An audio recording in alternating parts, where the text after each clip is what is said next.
Hi everybody. During the last lecture, we have seen electric potential energy, and we have seen the relation between electric potential and work done by the electric forces. And we have also seen how to get electric potential difference by using the electric field.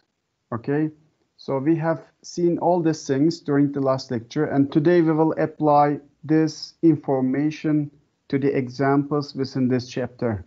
Let's start with the electric potential and electric field of a charge conducting sphere. Actually, we have discussed the electric field of a charge conducting sphere in the previous chapters. And today we will compare the electric potential and electric field of a conducting sphere. Here you see a conducting sphere. It is positively charged. It has certain r radius. And we have learned that the electric field inside the sphere is zero because within a conductor, inside a conductor, charge is zero and electric field is zero everywhere within the sphere, okay, within the conductor. But we have charges, they are distributed on the surface of the sphere, and with this distribution, we have certain electric field on the surface of the sphere, okay? And this electric field on the surface of the sphere is given with this expression, 1 over 4 pi epsilon 0 times q over r square. R is the radius of the sphere. Here, what do you see? This is the electric field in the y-axis, let's say, and here we have r, distance from the center of the sphere. And here in this region, from center to the surface of the sphere, the electric field is zero. Inside the sphere, electric field is zero. We have already learned this one in the previous lectures, okay? And from surface to the far from the sphere, the electric field changes with this relation, q over r square. Q is constant and r is increasing, okay? And then electric field decreases with this relation as a function of r, okay? We have learned this information, but what about the electric potential for this sphere? For this sphere, again, we have certain electric potential at the surface, and this electric potential is decreasing with this relation, okay? It is decreasing with this relation. But what about the electric potential within the sphere? This part is very important. Be careful. What about the electric potential inside the sphere? Inside the charge conducting sphere, electric potential is not zero. It is equal to the electric potential at the surface of the sphere, okay? So at this point, everywhere within the charge conducting sphere, electric potential is equal to the electric potential on the surface of the sphere. It is equal to this relation. Don't forget this one, okay? So we have this relation. It will be very helpful for you for the forthcoming chapters. V surface electric potential on the surface of the sphere is equal to E surface times R radius, and then within the sphere, the potential is same at every point inside the sphere, and it is equal to its value at the surface. This sentence is very, very important, okay? Why it is like this? Let me explain. Remember this formula which we have learned during the last lecture. This is the work done on the Q charge to move this charge from A to B point. Here on the left side, we have a charge conducting sphere. Okay, and here we have Q0 charge, positive charge, and this is the A point and this is the B point. We would like to move this charge from A point to B point. And let's consider that here we have electric potential VA and here we have electric potential VB. Okay, and in order to move this Q0 charge from A to B, we have this work, VAB, right? And it is given with this expression, VAB is equal to Q0 times VA minus VB, right? We have done it during the last lecture. You can also find it here, okay, this equation. So you have to do a work to carry this charge from A to B. But what about carrying this charge within this sphere? So from here to here or to here, okay, you would like to move the charge. What about the work? Actually, no work is done on a test charge that moves from any point to any other point inside the sphere. So during changing the position of the charge from this, for example, let's say A point to B point, or from B to C, or from C to D, okay, you don't need to do work because inside the sphere, electric field is zero everywhere. Hence, no work is done on a test charge that moves from any point to any other point inside the sphere. Thus, the potential is the same every point inside the sphere, and it is equal to its value at the surface. Let me explain like this. The question is why V is different from zero within the charge conducting sphere. Here in A point, I have Q0 charge, and the potential here is VA, and here on the surface of the charge conductor is VB, okay? And I am trying to move this charge from A to B point. Then we have this work, okay, to move this charge from A to B, this one, Q0 VA minus VB. Okay, just consider that you are carrying this charge from infinite. This A point is infinite, then VA will be zero at infinite.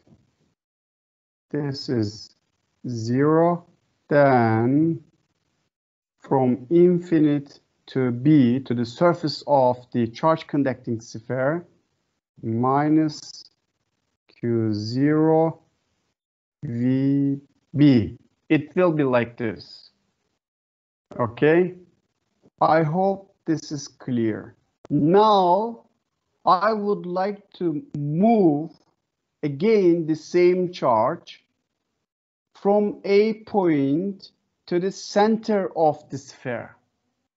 Okay, to the center of the sphere. Then what about the work? Work again, B, Q0, VA minus, now let's say V center.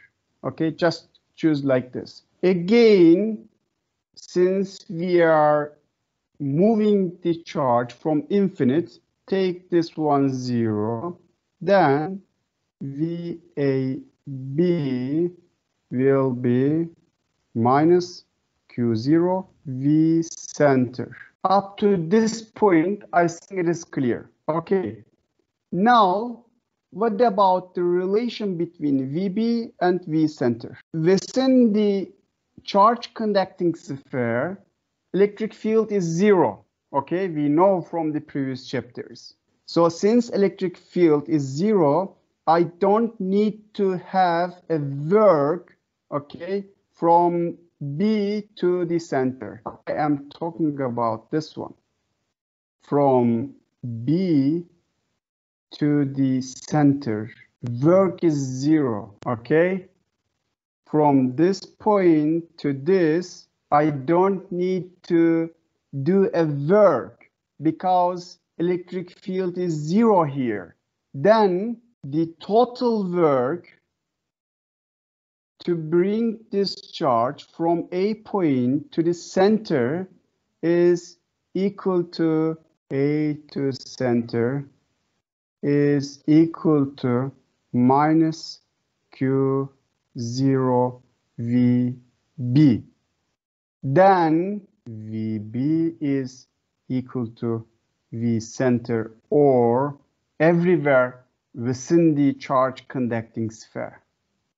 I hope it is clear. If not, then I will repeat again. Now, let me continue with the example 23.9. Find the potential at any height y between two oppositely charged parallel plates discussed in section 23.1. You remember this picture. Here we have electric field in this direction, downward. If the electric field is downward, you can understand that this plate is positively charged and bottom plate is negatively charged, okay? So then what about the potential at any height? So V is asked, okay? How to calculate V?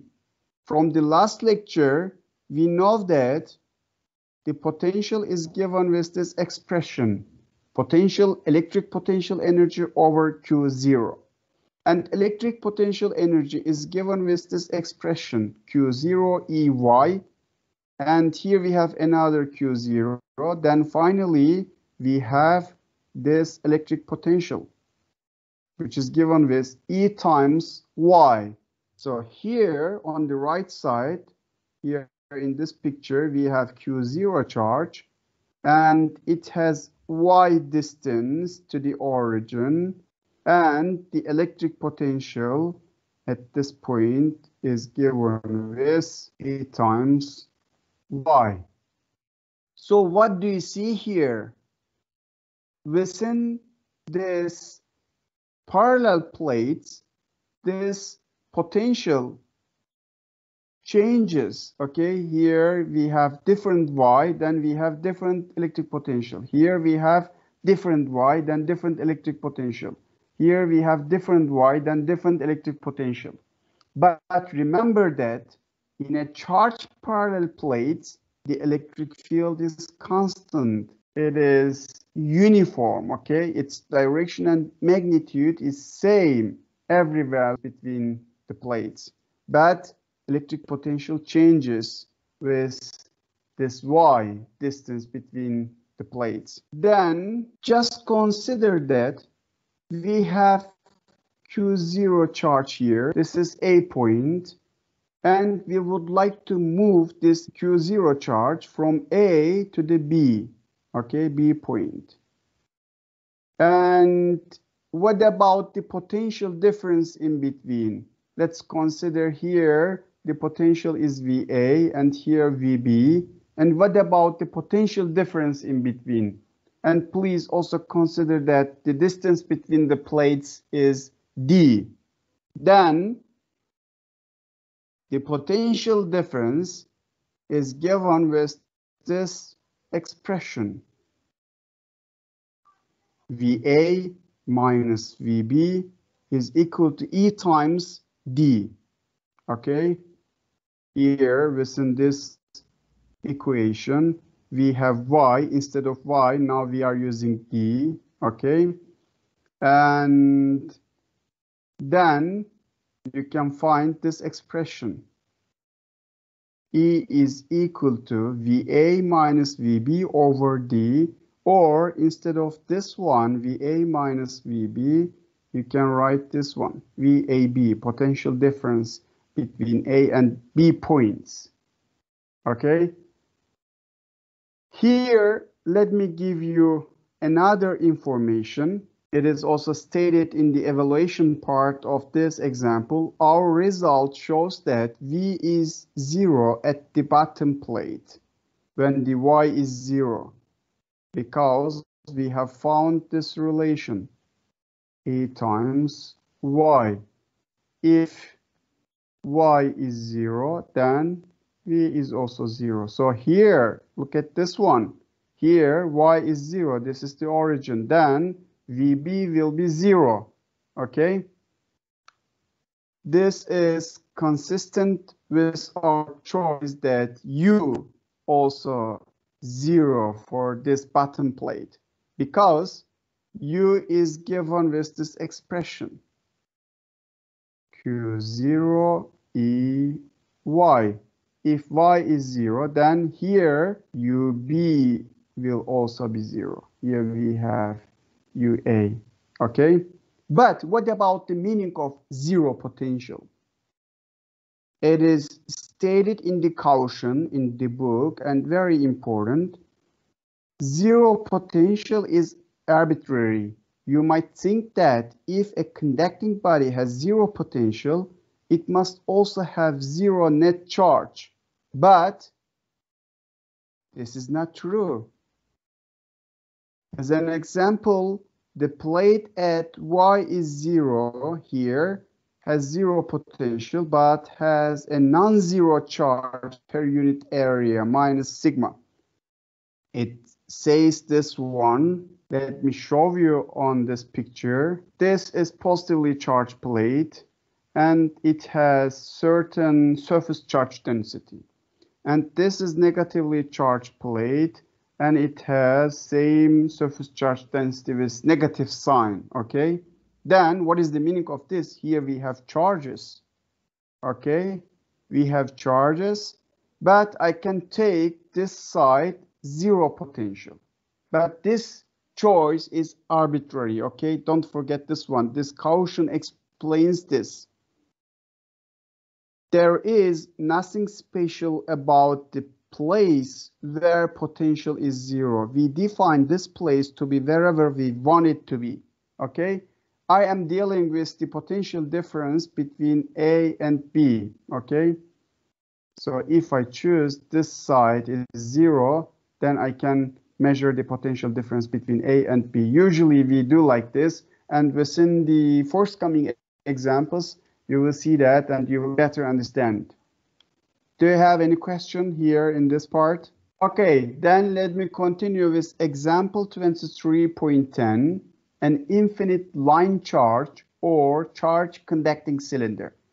Here we have a line charge, this one in picture A, and here on the right side we have a conducting cylinder, charge conducting cylinder. Find the potential at a distance r from a very long line charge with linear charge density lambda. So somewhere here at P point, let's say, the distance to the line charge is given with r, and then we would like to find the electric field.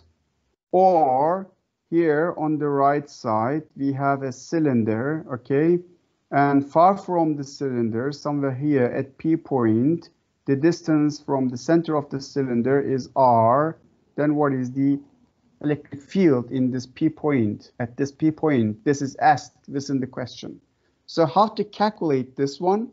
In the previous part, in Gauss law, we have calculated electric field at a radial distance r from a long straight line charge. Okay, we have calculated electric field here in chapter 22.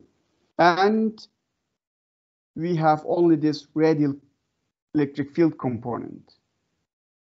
This electric field is given with lambda over 2 pi epsilon 0 r. Okay, we have done it during the last chapter. So we know the electric field. Then I can find electric potential by using this formula which we have learned during the last lecture, right? So instead of dl, just use dr, okay? Then put this electric field here, which we have calculated during the last lecture. And then here lambda is constant, 2 pi epsilon 0 are constants. You can take them out of the integral. Then here within the integral we have this term 1 over r, and integral limits are from Ra to Rb. Then if you solve this integral, then you can calculate the electric potential. Do you have any question here? So we know the electric field, and by using the electric field, you can calculate the electric potential. We have discussed this one during the last lecture. Okay, let me continue with this one. Example 23.11, a ring of charge.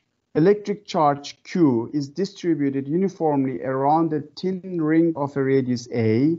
Here we have a ring, very thin, and Q charge is distributed uniformly around this ring. Find the potential at a point P on the ring axis at a distance x from the center of the ring. So here at this point, what is the electric potential? Remember the chapter 21, Coulomb's law, and also chapter 22, Gauss' law. We have calculated electric field at this point, right? And now we would like to calculate electric potential at this point. So how to calculate this one? Of course, you choose an infinitesimal dq part, okay? And then what about its distance to this P point? Its distance is given with this expression. We have already discussed all the things during the previous lectures. This is the distance from origin to the P point. It is given with x, and this is the radius of the ring A. Then you can calculate r, okay? So here we have r, this expression, and you remember the electric potential formula. This one, electric potential due to a continuous distribution of charge, okay? We use this formula, and then you can use this formula here within this example. Then what about the integral dq? This is the total charge of the system. Then you can easily calculate this one. Or you can also calculate this electric potential by using this formula.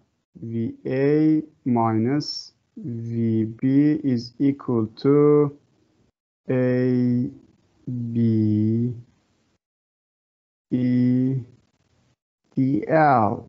You know the electric field because during the last lecture we have calculated electric field, okay, at this point. Then if you put this information into this formula, then you can calculate also electric potential. Okay. Do you have any question here? Let me finish this part with this last example, example 23.12, potential of a line of charge. Positive electric charge Q is distributed uniformly along a line of length 2a lying along the y-axis between y minus a and y plus a. Find the electric potential at a point P on the x-axis at a distance x from the origin. Here we have a picture on the right side. Here we have a line. It has Q charge, okay? And one part of it is located here and another part is located here. So it has length of 2a. Okay, and here at this point, what is the electric potential? Electric potential is asked. Okay, so how to calculate this one?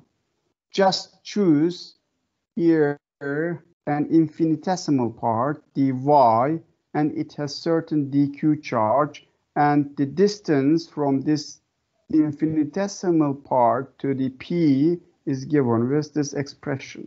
Here we have y and here we have x. Okay, so what about dq here? What is this dq? dq is given with lambda times dy. Okay, lambda is linear charge density we have discussed in the previous lectures. And instead of lambda, I can also use this one, total charge over L, okay? Then instead of L, I can use total charge over 2A. This is the length of the line. Then use all this information.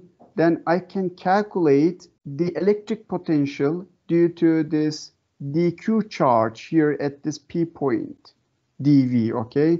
Then dV is this one, 1 over 4 pi epsilon 0.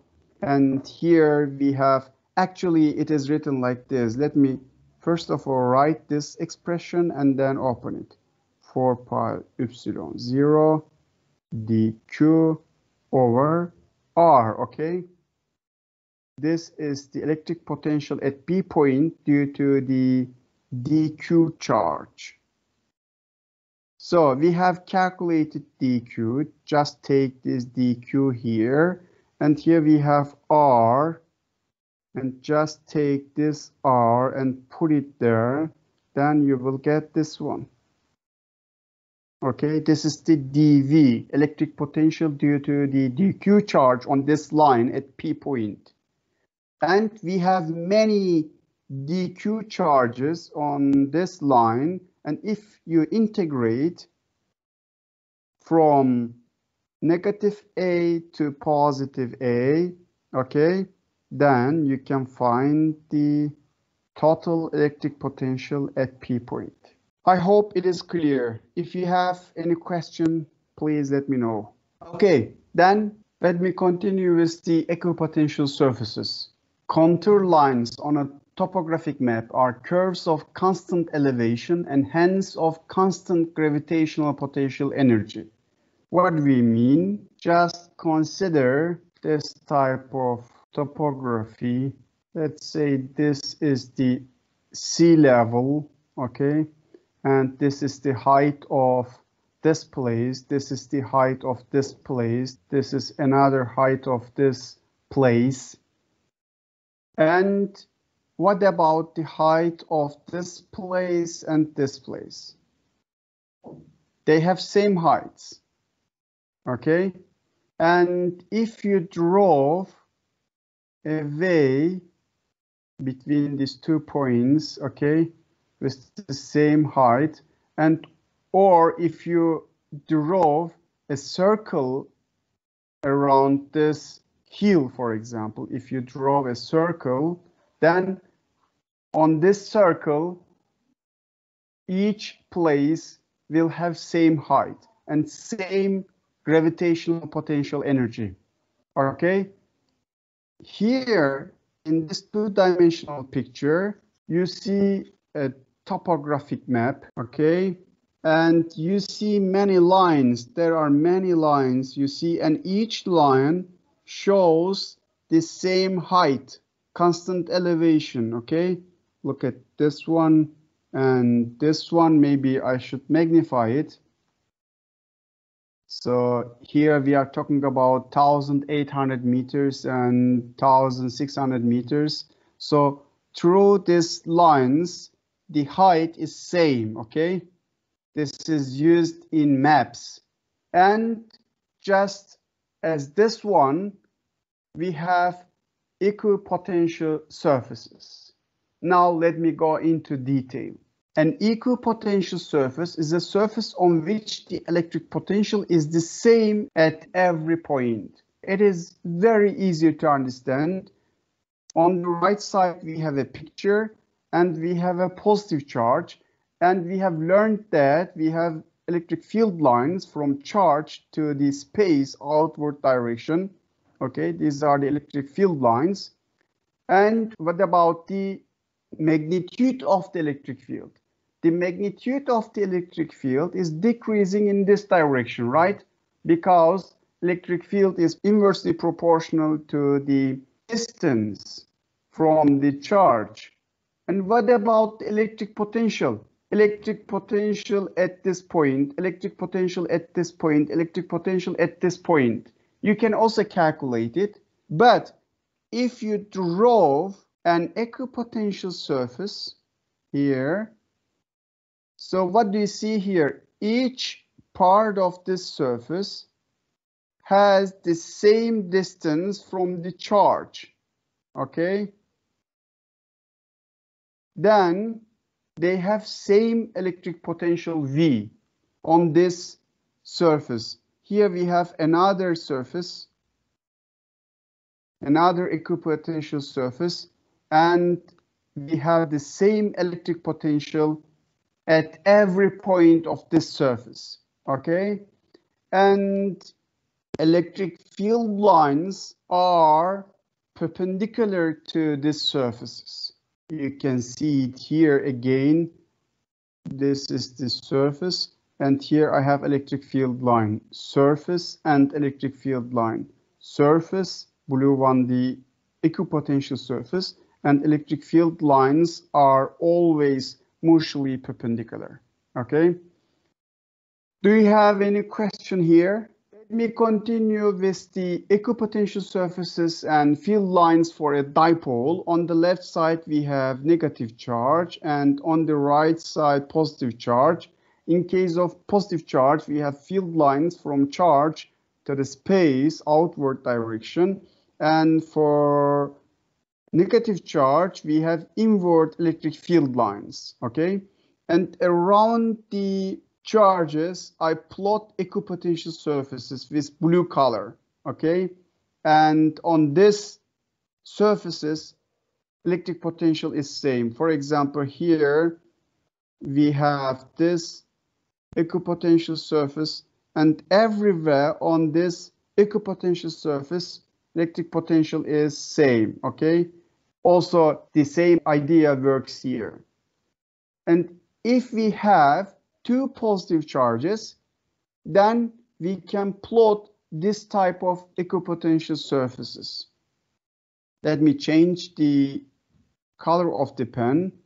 So here we have one equipotential, and on each point on this equipotential surface, just consider the electric potential is this one, okay?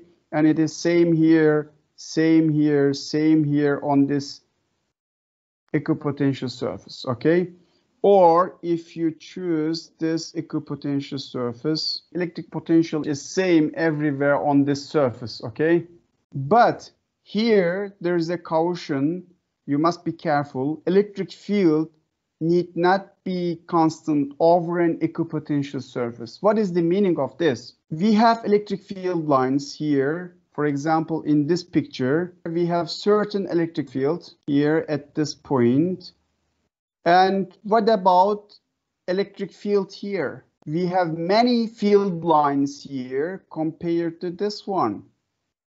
So for these 2 points, electric potential is same, but electric fields are different. You can also see this one. Here, for example, we have electric field, certain magnitude of the electric field, okay?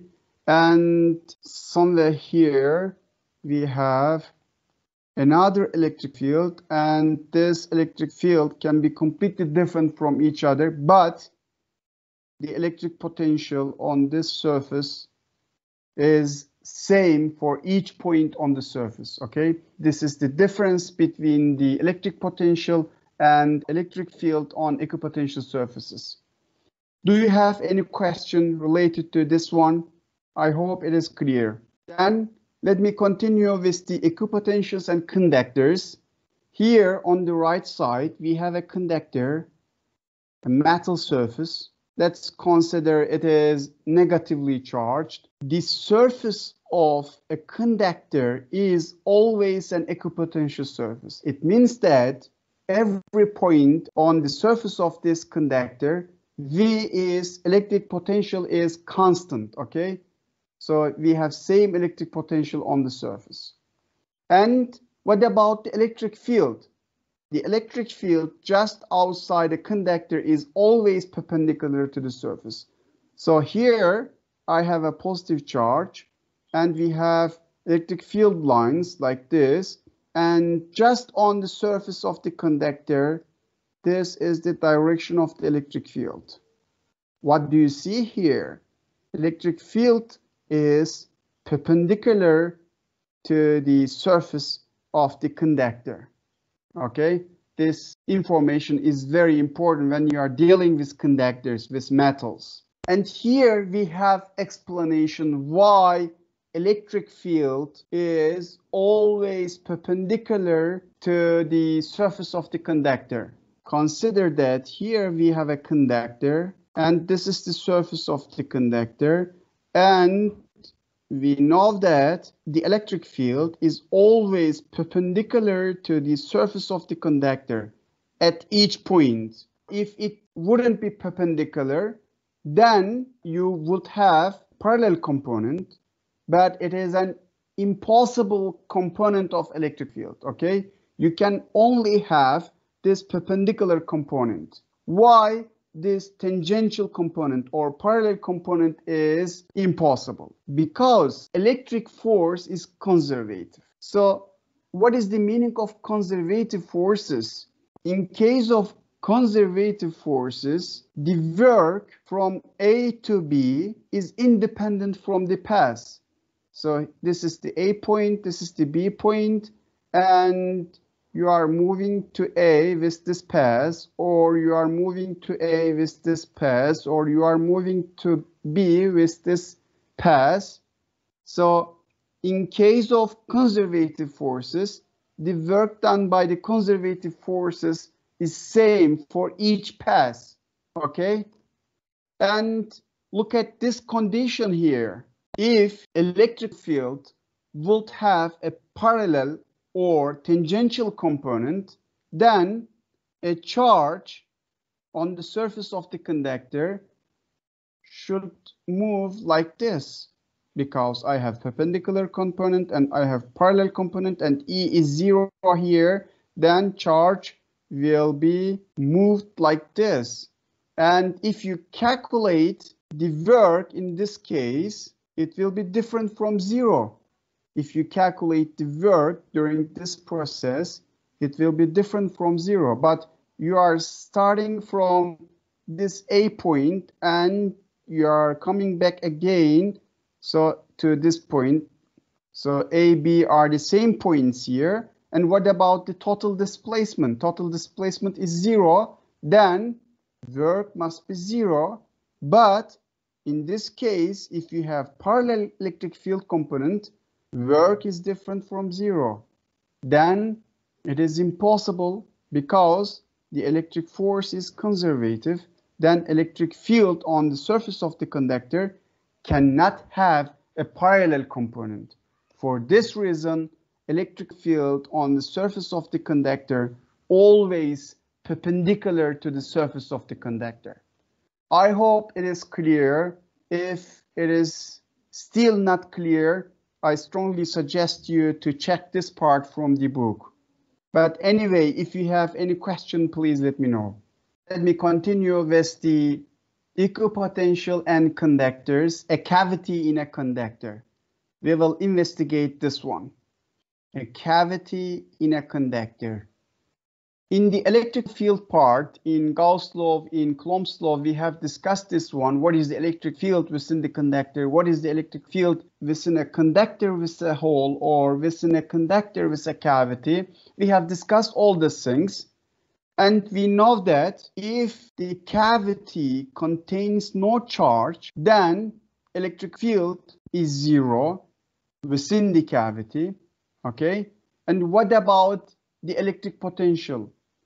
Every point in the cavity is at the same potential. The electric field is 0 everywhere in the cavity. And there is no charge anywhere on the surface of the cavity.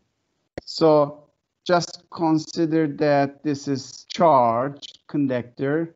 It has certain positive Q charge, and all charges are located or distributed uniformly on the surface of the conductor, okay? Inside the conductor, the charge is zero. We have discussed this one. I will not go into detail. And charges are only located here on the surface of the conductor. At this point, we have nothing, okay? And within the cavity, we also have no charge. So then electric field here is zero. But what about the electric potential? So electric potential is different from zero, as we have discussed in the previous part, and the cavity, every point in the cavity, we have the same potential. Okay? Do we have any question with this one? Then let me finish this chapter with potential gradient. In the first part of my lecture, I have discussed that you can calculate electric potential by using electric field. If you know the electric field, then you can calculate electric potential, okay? But just consider that you know the electric potential and you would like to calculate electric field. Is it possible? Yes, it is possible. The components of the electric field can be found by taking partial derivatives of the electric potential. So you would like to calculate x component of the electric field, then you can use this expression, partial derivative of the electric potential, and here we have negative sign. So you would like to calculate y component of the electric field, then you can use this partial derivative. You would like to calculate z component of the electric field, then you can use this partial derivative.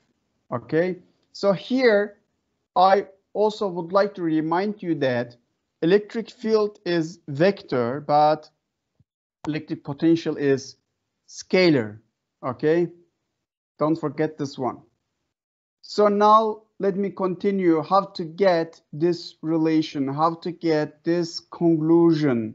Let me continue.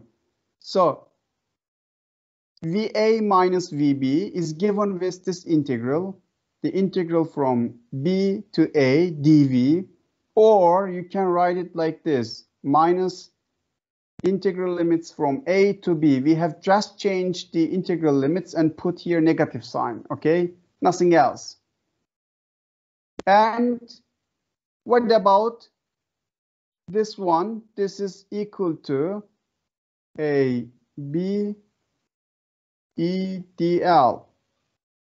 Okay, then we have this expression. Okay, this is the equation from the last lecture.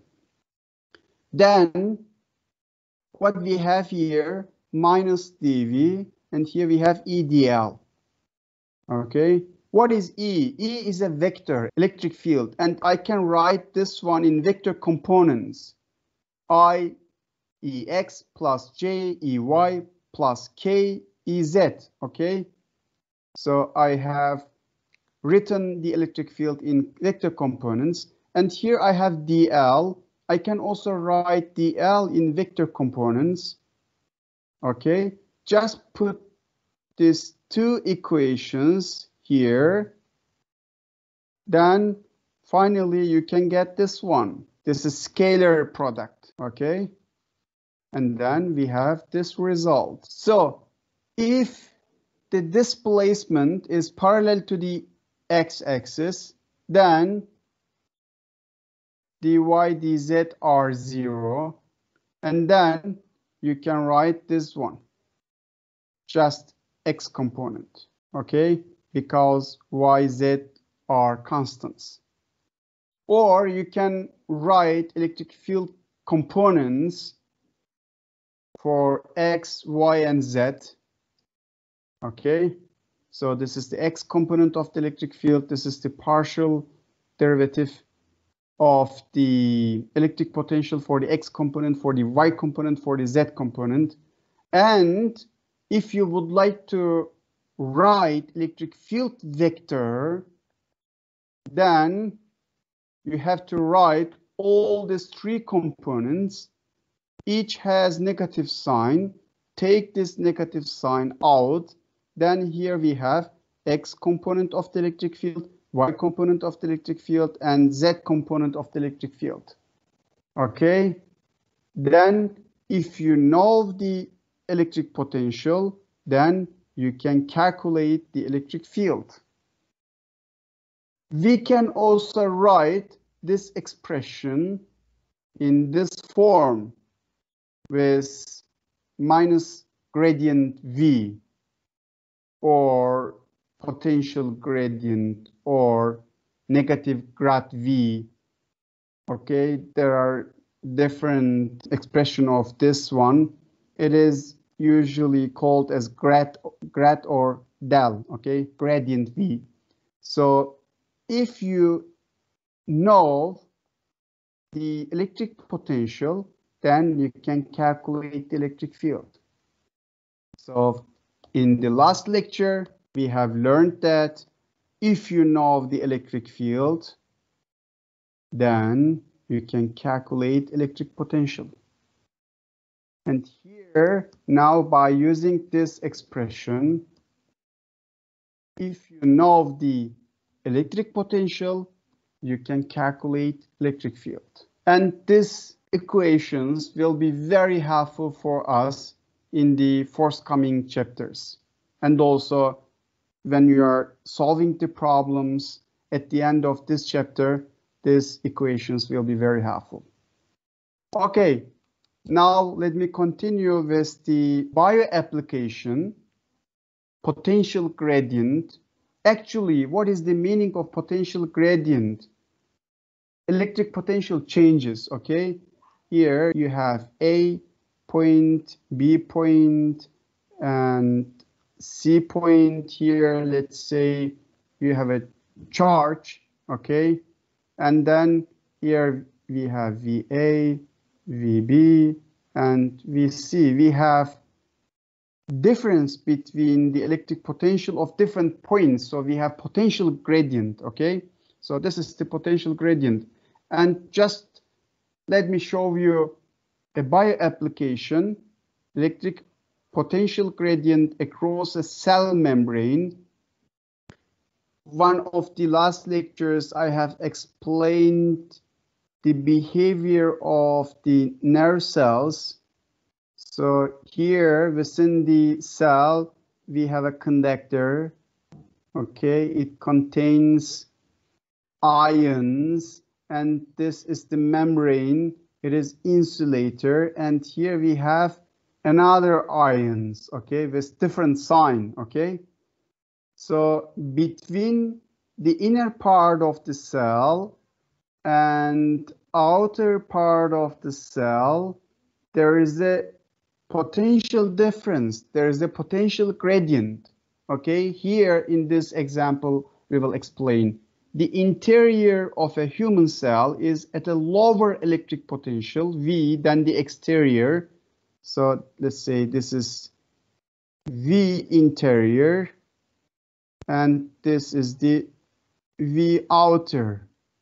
And then V interior is lower than V outer. Okay, we have potential difference. When the cell is inactive, it is about minus 70 millivolt in neurons and about minus 95 millivolt in skeletal muscle cells. Hence, there is a potential gradient that points from interior to the exterior of the cell membrane, and the electric field minus gradient V that points from the exterior to the interior. This field affects how ions flow into or out of the cell through special channels in the membrane. Here on the right side, you see a membrane. This membrane is the insulating part, let's say. This is the membrane. We have charge conductor within the cell with the red color, and with this blue color we have membrane. This is insulator, and outer part is also charged, and ions here we have ions, and these ions can pass through this membrane by using special channels here within the membrane, okay? So they can go in and out. This is the bio-application of the potential gradient. I have 2 examples and then I will finish this lecture. Do you have any question related to this bio-application? Example 23.13, potential and field of a point charge. From equation 23.14, the potential at a radial distance r from a point A, charge Q is given with this one. This is the electric potential, 4 pi epsilon 0 Q over R. Here we have a charge Q, and here we have a distance, and this is the potential at certain distance R. Find the vector electric field from this expression V. So we know the electric potential at this P point, and electric field is asked. So how to calculate electric field? You can calculate by using this one. You can calculate each component, Ex, Ey, Ez, by using these expressions. But instead of this one, you can also use this one. Er is equal to minus partial derivative of electric potential. And here we have the electric potential. We know it. Just take the derivative. Then you can find it like this. This is the electric potential. Or, as I told you, you can find each component of the electric field, but it requires a little bit more effort, okay? Then you can also get the same result. Here in the evaluation part, it has been done. Then let me finish this lecture with this last example, example 23.14, potential and field of a ring of charge. In example 23.11, we found that for a ring of charge with radius A and total charge Q, the potential at a point P on the ring symmetry axis at distance x from the center is this one. So we have calculated electric potential, which is given here. Okay, then question is find the electric field at this point. So what is the electric field? This is the question. So remember this example.